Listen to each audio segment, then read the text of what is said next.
Dedicamos este vídeo a falar sobre decomposição polar do mapeamento. Nós já discutimos ou definimos mapeamento como aquela operação que, dado um argumento, um ponto material X e um instante de tempo T, esse operador me fornecia a nova posição que essa partícula ocupa nesse instante de tempo. A partir dali, nós podíamos usar o gradiente dessa função e obter o tensor F, definido como gradiente, isto é, derivado em relação ao argumento x grande, dessa função mapeamento. E esse tensor F tinha a qualidade de poder transportar qualquer diferencial de fibra, podia transportar operando sobre uma diferencial de fibra na configuração de referência e obter como essa fibra era mapeada para a configuração espacial e chamamos ela de diferencial de x pequeno. F era então o tensor gradiente do mapeamento e que tinha a característica de ser inversível,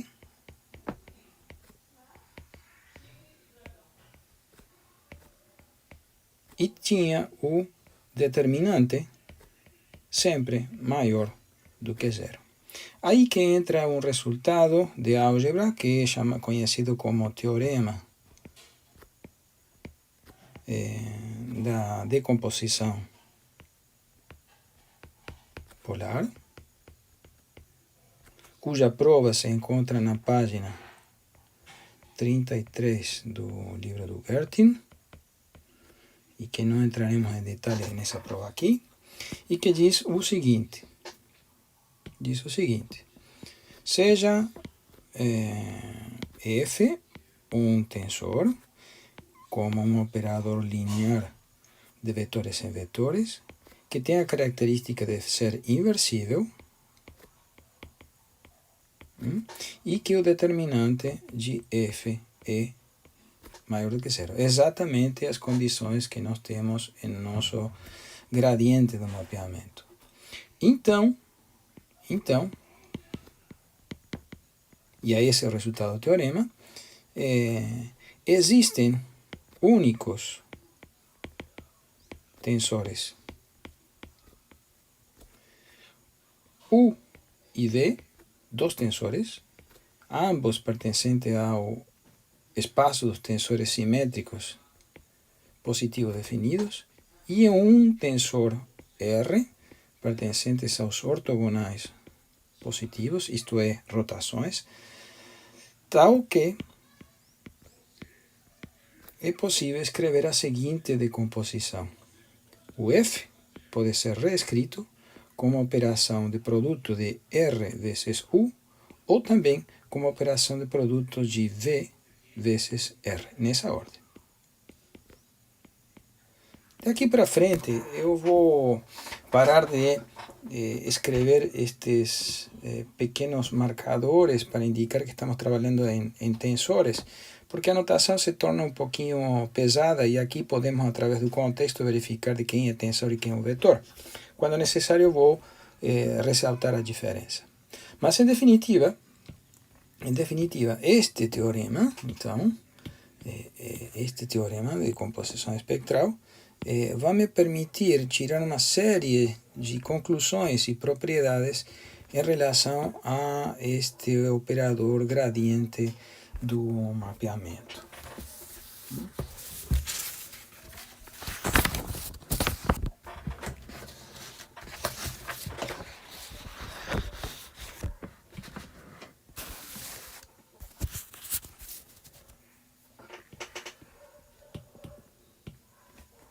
A primeira consequência, vou colocar aqui,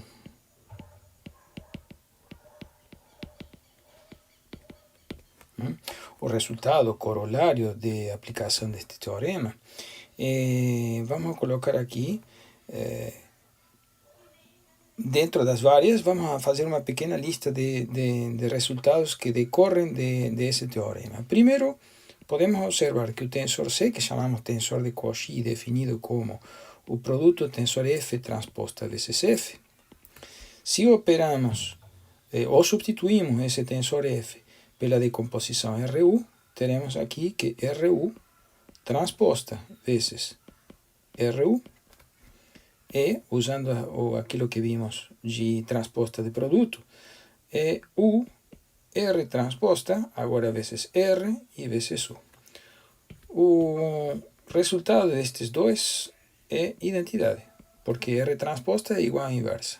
E, consequentemente, temos, concluindo esta operação, U vezes U, ou U ao quadrado. Em forma análoga, também tínhamos definido o tensor B, aqui vou ressaltar que se trata de um tensor, com uma operação de F multiplicando F transposta. Aqui usamos a outra decomposição, VR, né? E multiplicamos isto por VR transposta.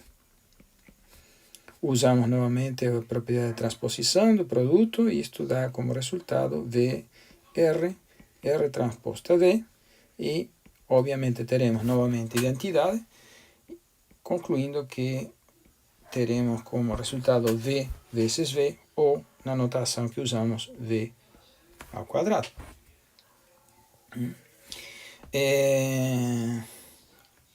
A seguir veremos mais outros dois resultados, pura decorrência deste teorema, que são os seguintes. Vou apagar aqui. O primeiro é que, dado F igual a RU ou VR, é que podemos operar a decomposição RU, né?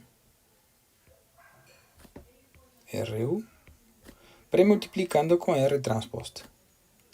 E do lado direito nós tínhamos VR, que também multiplicamos por R transposta. Consequentemente, temos que R transposta R é identidade, e isto deixa evidente que o resultado final é esta relação entre o tensor VR e o tensor U. Em forma similar, podemos usar a outra decomposição e seguir um procedimento muito parecido. Vejamos o que quero dizer com isto. Eu posso também começar aqui com VR e operar à direita com R transposta.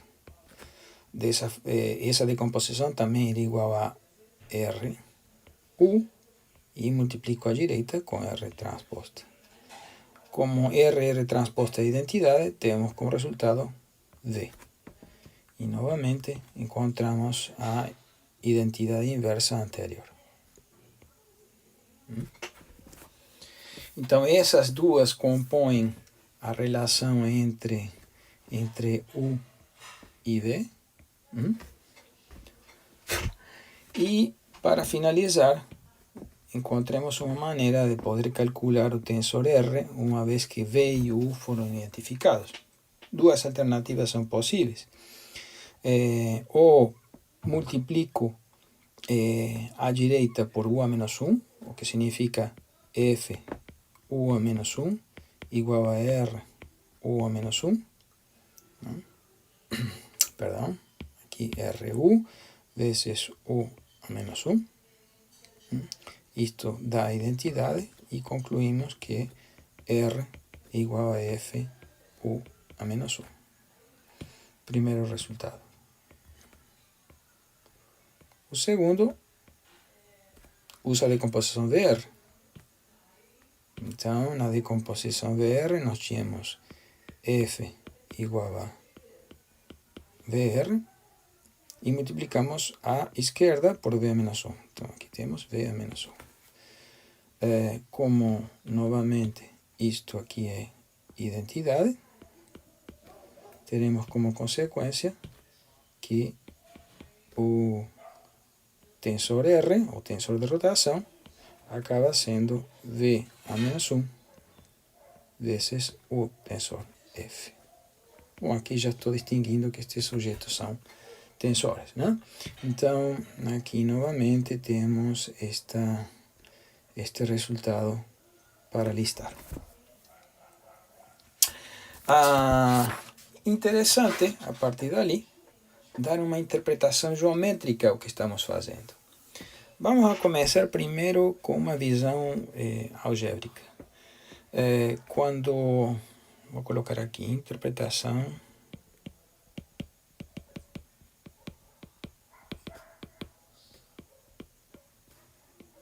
geométrica.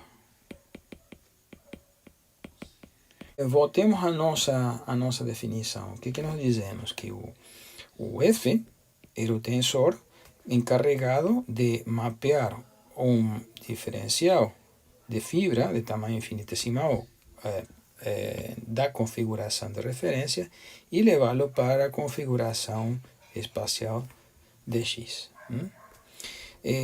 Quando substituímos F pela decomposição RU,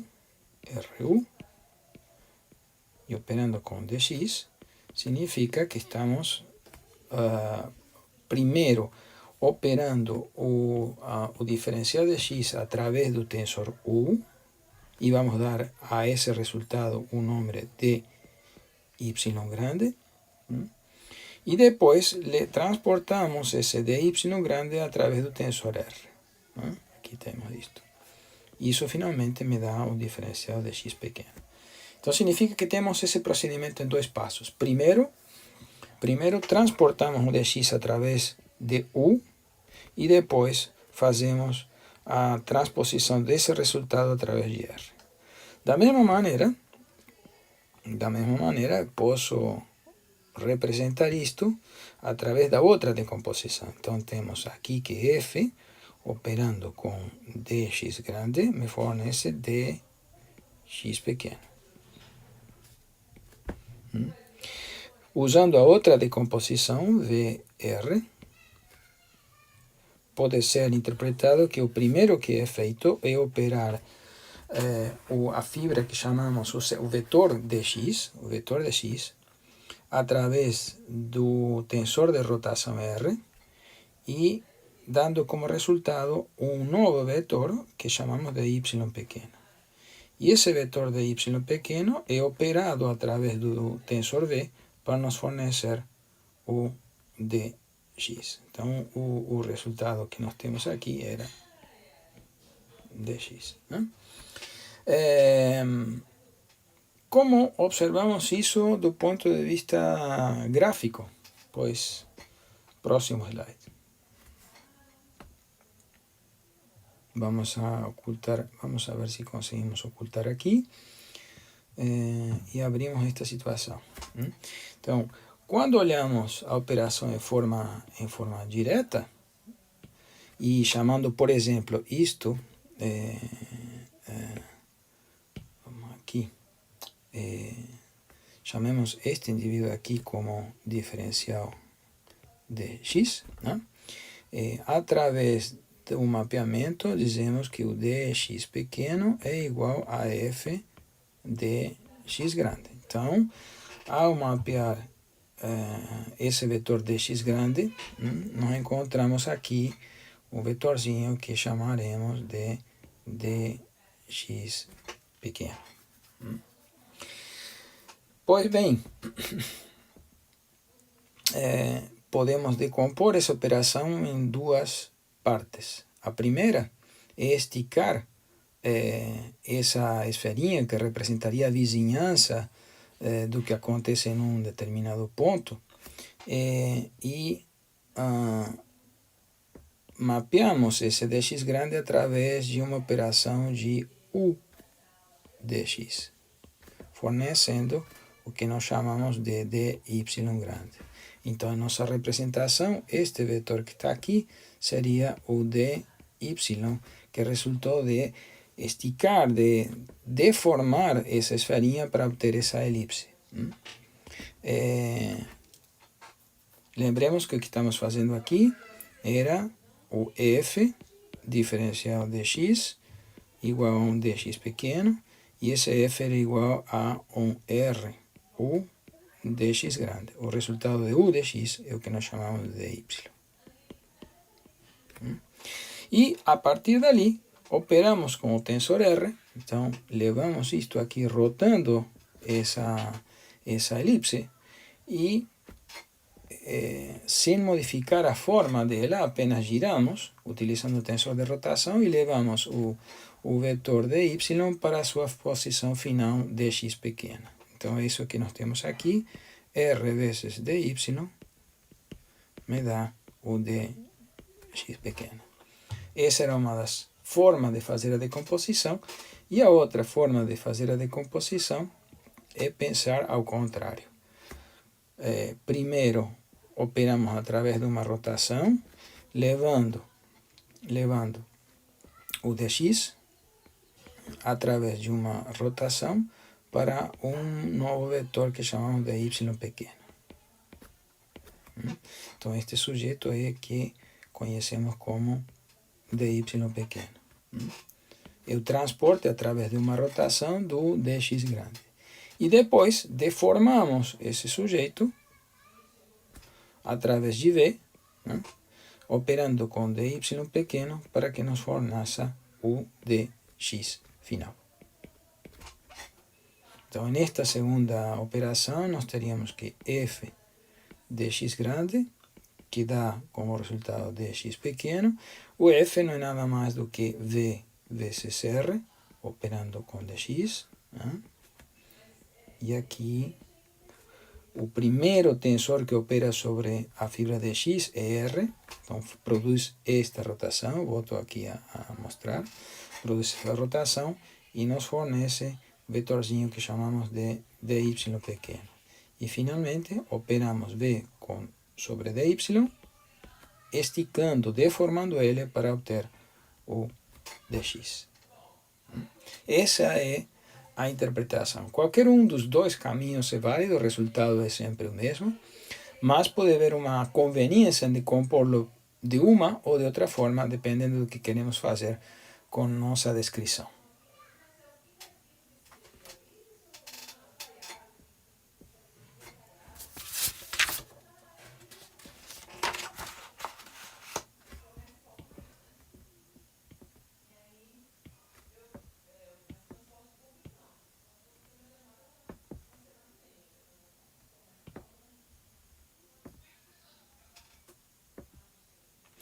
O próximo aspecto que vale a pena ressaltar é observar esse procedimento de decomposição polar sobre um ponto de vista espectral.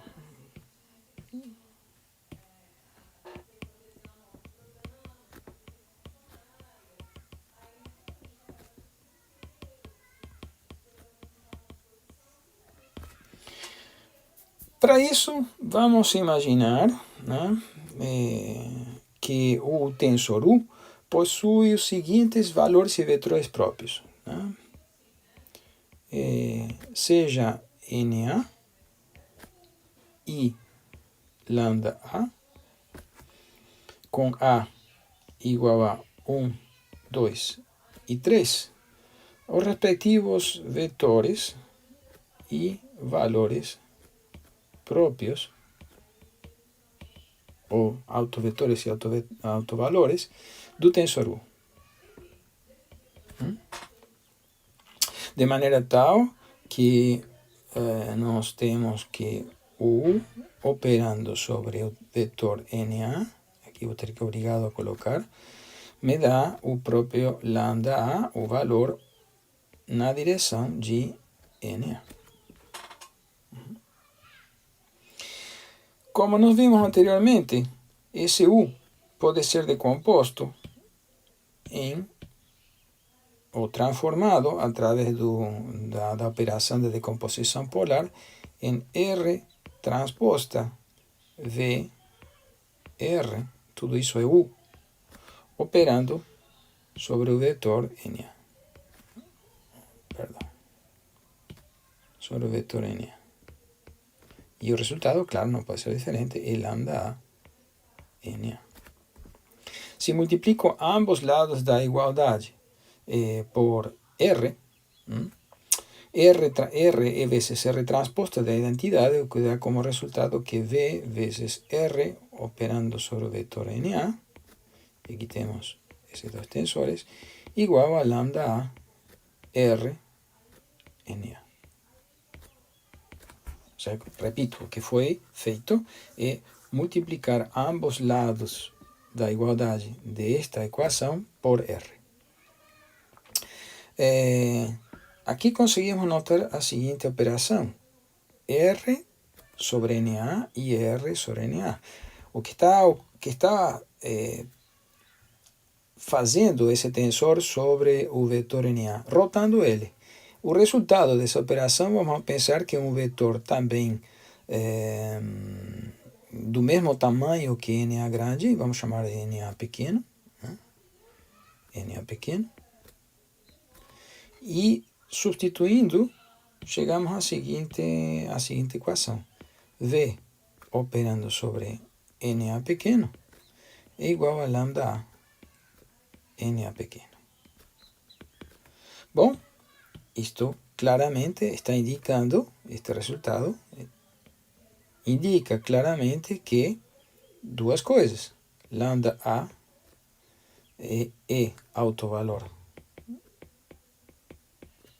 de V e NA igual a R NA é autovetor de V. Então, toda esta operação que acabamos de ver gera uma série de resultados que vamos a colocar em forma numerada. Vamos a colocar isto da seguinte forma, começando aqui com um primeiro resultado. Da operação que vemos acima, os tensores U e V compartilham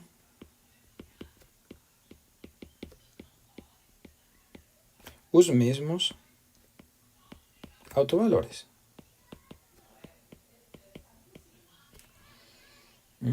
Que são lambda A com A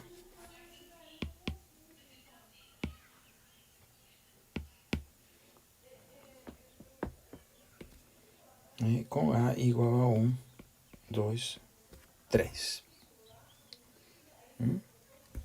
Segundo ponto. O NA é um autovetor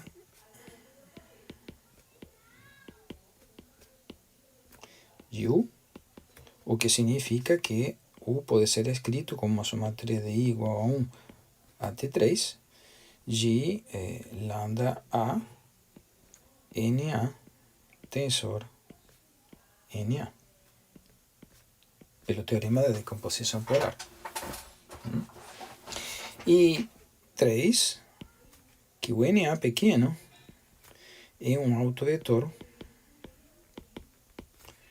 de V,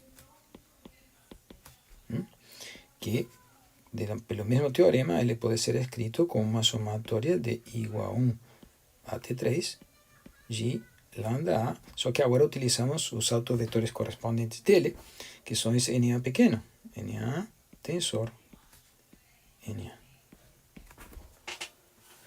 Bem, quem era esse NA pequeno? NA pequeno? NA pequeno era nada mais do que rotar o valor, o vetor próprio de U, né? R com NA grande. E obviamente, desse resultado, tiramos como conclusão de que o NA grande não é nada mais que fazer a operação inversa, ou seja, R-1 ou R transposta de NA pequeno.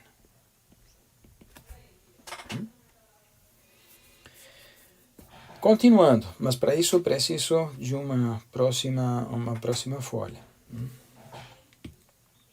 Então, vejamos aqui, qual era o número que terminamos? 3, então vamos para 4. O quarto ponto. O quarto ponto me diz que o próprio C, que era por definição U ao quadrado, ele pode ser escrito, de novo, por teorema de decomposição espectral, como, pela definição de ser U ao quadrado, como uma somatória de A igual a 1 até 3 de lambda A ao quadrado NA tensor NA.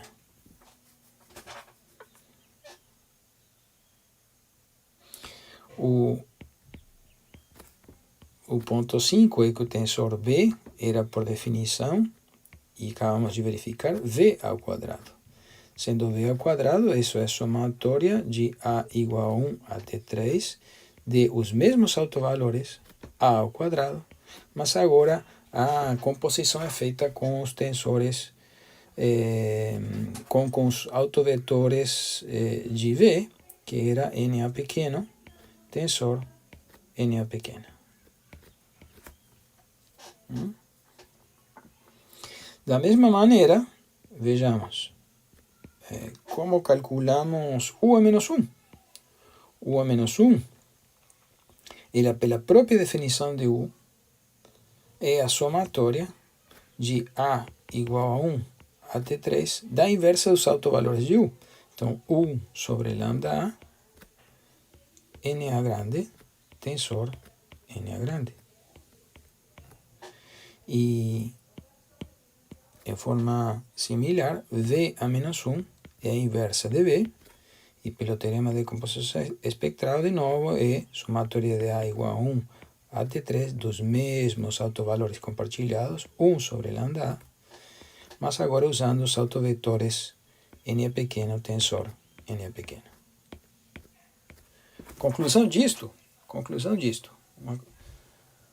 resultado bastante relevante, importante e utilizado nas operações cinemáticas, que tanto U quanto U a menos 1, quanto C a menos 1, compartilham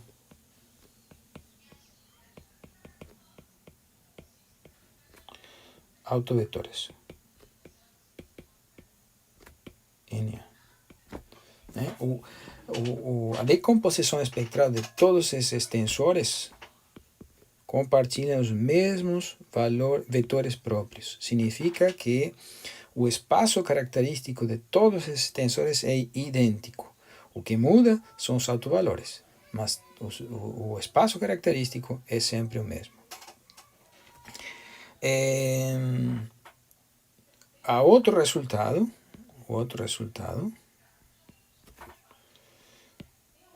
de respeito a V e seus outros tensores relacionados, e nos diz do resultado acima que tanto V quanto V a menos 1, quanto o tensor B e sua inversa B a menos 1 compartilham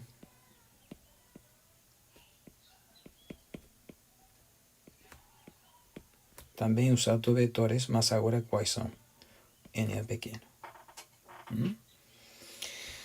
Para finalizar, dois resultados importantes.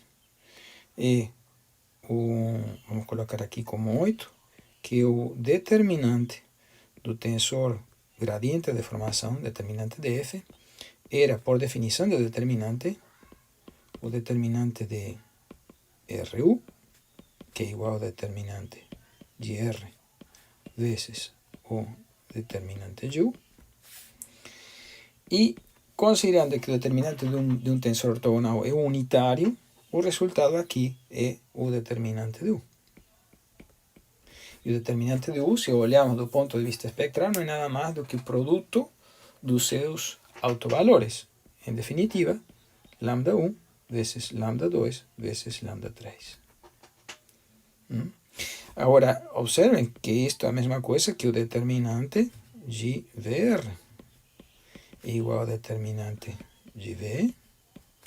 Vamos deixar claro aqui que não é U, parece U, mas não é. Determinante de V pelo determinante do tensor R. Novamente, a rotação tem determinante unitário, isto é, portanto, determinante de V. E não deixa de ser óbvio que como U e V compartilham os mesmos autovalores, o resultado determinante de V não é nada mais do que lambda 1 vezes lambda 2 vezes lambda 3, igual que antes. Então, resultado totalmente consistente. E para terminar, seguindo o mesmo raciocínio, o determinante de C é a mesma coisa que o determinante de B, é igual a determinante de F ao quadrado, e não é outra coisa que lambda 1 ao quadrado vezes lambda 2 ao quadrado vezes lambda 3 ao quadrado. Para visualizar melhor o que estamos fazendo com essas tais direções próprias desse mapeamento, enxerguemos o nosso procedimento clássico aqui de transportar uma esferinha ao redor de um ponto. Esse ponto é um ponto da configuração de referência para uma nova posição aqui no centro desse elipsoide na configuração deformada. Esta é a operação que nós estamos transportando fibras da configuração de referência para fibras na configuração deformada. É a clássica operação de x igual a f, gradiente de deformação operando sobre o vetor dx. Agora vem a questão. Quando decompomos isto em uma operação primeiro de transporte através de U e depois através de uma rotação que chamamos de R, podemos atribuir ao primeiro mapeamento, que é produzido pelo tensor U, a identificação de algumas direções preferenciais. Neste caso, por exemplo, se olhamos esta direção, vou colocar aqui em uma direção, uma cor, vamos escolher aqui uma cor vermelha. Se olhamos esta direção e pensamos um vetor aqui como NA, observamos que operando U sobre NA, o resultado é um vetor orientado na mesma direção que o original. Então, este que está aqui vai ser lambda A NA. A operação final é rotar esse sujeito, levando-o para esta posição, mas sem mudar o tamanho dele. Isto que está aqui é lambda A R NA, e que dá como resultado lambda A pequeno NA pequeno. De forma análoga, eu podia primeiro rotar esse vetor para esta posição, o que daria que a posição final alcançada por esse autovetor é esta que está aqui, e este chamaríamos então de NA, o vetor NA, resultado de fazer a operação de rotação com NA grande. Depois, esticamos ele e o que observamos que o mapeamento desta esfera para esta elipse contempla que a direção NA pequeno é uma direção principal, porque quando transportamos esse vetor, o que temos como resultado é uma modificação da sua amplitude, mas não uma modificação da sua orientação. Então, aqui buscamos com este gráfico explicar ou tentar ilustrar graficamente o que significa uma direção principal do tensor U, que nesta representação, neste caso, neste exemplo, essa orientação essas direções principais estão relacionadas com essa direção e com esta direção perpendicular. Então, estas duas inclinações indicam o espaço característico de U, enquanto na configuração espacial o espaço característico está dado por estas duas direções. A diferença entre uma e outra é uma rotação fornecida pelo tensor R.